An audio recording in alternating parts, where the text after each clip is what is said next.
now I'm just going to go into the basics about Park Slope.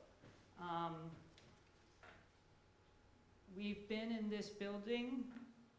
It's hard to see from this one. We've been in this location since the beginning, 1973. So this has always been our only location.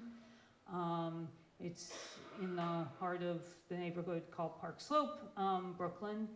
One of my colleagues was helping me put together, and she said, "Oh, Ann, you know, it looks so cluttered." And I said, "Oh, but that's how it always looks. So why hide what it looks like?" It's, you know, it is an urban, dense neighborhood, but I think the thrilling thing for me is oftentimes the rest of the neighborhood will be quiet, and you come over to the co-op, and it's just a buzzing with activity, and that's just really thrilling.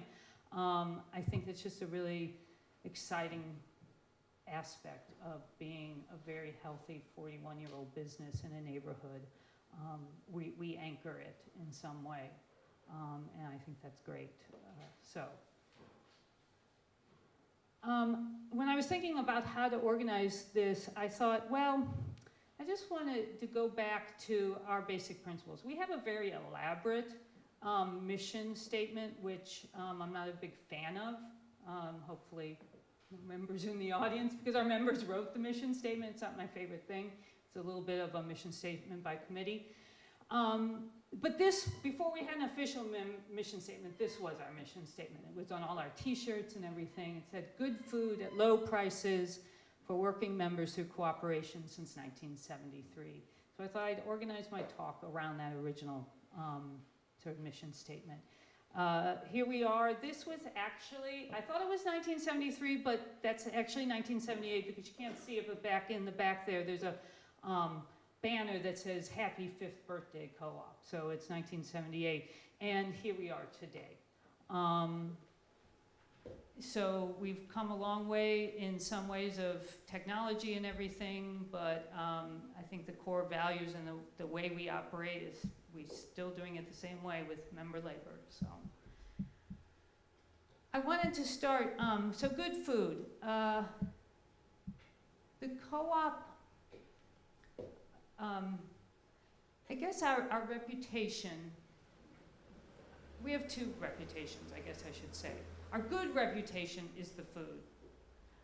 Sometimes the bad reputation, which I wouldn't say is shared by our members, but shared with the public, is that, oh, it's that place where they make you work. The New York Times likes to pick on us, which is remarkable because we have a high number of New York Times employees working for us, but somehow the big editors like to pick on us and always like to find something wrong. But anyway, but good food is where we started in 1973, and it's where we just keep our strength, that is where we spend our time, and this is paid staff, but it was decisions by the members from the very beginning to be about good food. And as my colleague Joe likes to say, food can be really exciting. And in order to get people to want to be part of your co-op, you have to have really exciting food. It doesn't have to be fancy food, it just has to be exciting. And that can take lots of ways. It can be that it's local and regional, that people are actually getting food direct from farmers in a way that if they go to a conventional grocery store, they're not. We have a lot of organic food. We're not 100% organic, but we have a lot. Produce is about 82% organic. Fair trade, it's another aspect that makes some people, is very attractive to people, and it shares a lot of the principles with the cooperative.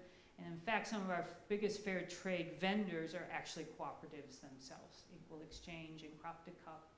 I don't know if those are products you have over here, but those are both cooperatives. Bulk food, bulk food's really important. Buying in bulk. It was a way, even in 1973, they said, well, we need to save money, and the best way to save money is to buy in bulk. So get people, get a 50-pound bag of flour, and everyone scoops out what they want. Grass-fed, grass-finished meat, we've sort of made decisions early on when we finally had meat that it would have to be a particular kind of meat. It couldn't participate in what we call CFA concentrated food agriculture, CAFOs. I'm not getting that right, but not the type of meat that is normally sold in the grocery store. We make a big effort of sourcing ethically produced, but also the healthiest in the sense of the whole ecosystem type of meat.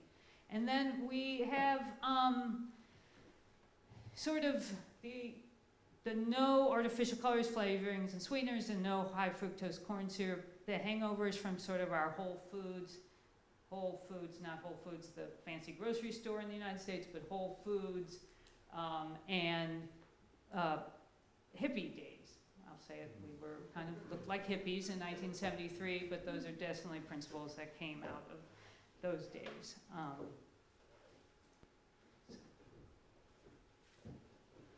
I wanted, actually, before I went on to that, I actually wanted to say something about those hippie days. I wasn't there, but I have the privilege of working with one of the original founders. He was 22 years old, I think, and he still works for us. He's the general manager, so almost 42 years later, he's still very much with the co-op. And he's sort of our, for me, he's someone I've learned a lot about, but about the beginning and about co-ops. And he sort of is our touchstone to kind of remind us often of what we're doing and why we're doing it. And someone says, well, people have always said, well, you did it because you didn't have food. And he says, no, that's not true. We had lots of food in Park Slope. Park Slope was never a food desert, never. But he said, but we couldn't afford the food. We were young people living maybe 4 into an apartment, and we were economically not able to afford the food. So the basis for working together was really coming out of their own needs as young people. And I say young because I think in the founding group, there's about a dozen of them, and the oldest one was like 40. So it was really a young person's co-op in the beginning. And so they started saying, we want good food and we wanted to make it affordable. How do we do it? We form a cooperative when we all work together. And that way we'll have the food we want, we'll have control over the food we want, and it's at a price we can afford. So that's also where the good food comes from. Was their initial drive to have food, that they were actually the ones going to get the food, so they knew it was good, and they had control over that, and then by working together they could make it so each of them could afford it.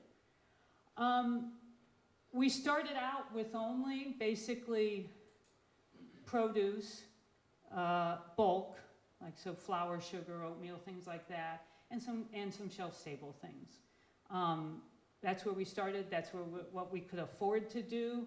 We had no refrigeration. They were open 1 day a week. They got the food usually the night before, or early in the morning. They would go up to the farmers, the fruit and vegetable depot up in Hunts Point and get the food. But we had no way of storing it, so it had to be all sold on the same day. So it kind of limited what we could offer. But it was also what people wanted.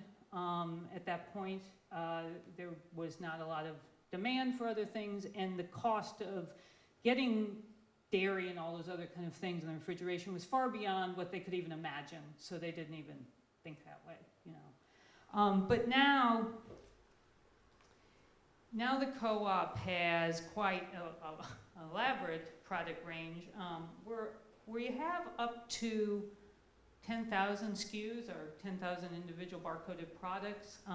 We buy from over 150 suppliers, and we have almost every category of food you can imagine, but 2, fresh fish. We don't carry it, it's hard. It's a very difficult thing, fish to manage, and there's a lot of waste. You don't sell fish, you have to basically throw it out when it's fresh. So we've never gotten into that. And also deli or prepared foods like that we prepare. Again, those are things that are both in a member labor system, a little difficult to manage, but they're also expensive departments to run. So, and they're not, in New York City, they're not something people need from us. So we have everything else though.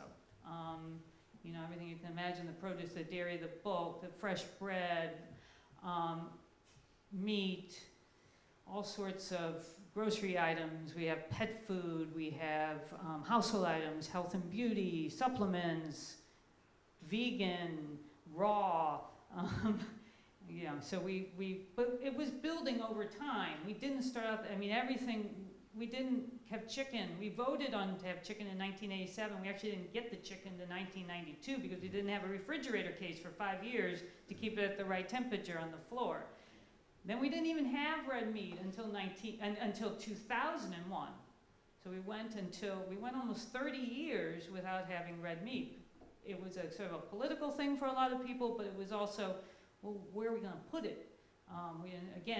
We didn't have space, we didn't have money for refrigeration equipment, we didn't have the storage. So we grew over time. So now we're full service. The goal was always to be full service, but it took a time to get there. So the next part, good food at low prices. That's the next part of who we are and what we do. This actually, I should say, what is this person doing? If I think, what is this person doing? Once you pay at the co-op, you have to show your receipt to the exit worker, who then checks your receipt and marks it. It's an internal control issue. But it's one of some people's favorite jobs. So anyway, it's one of those things we do that's a little different than other grocery stores. Everyone has to show that they paid for the goods they're taking out.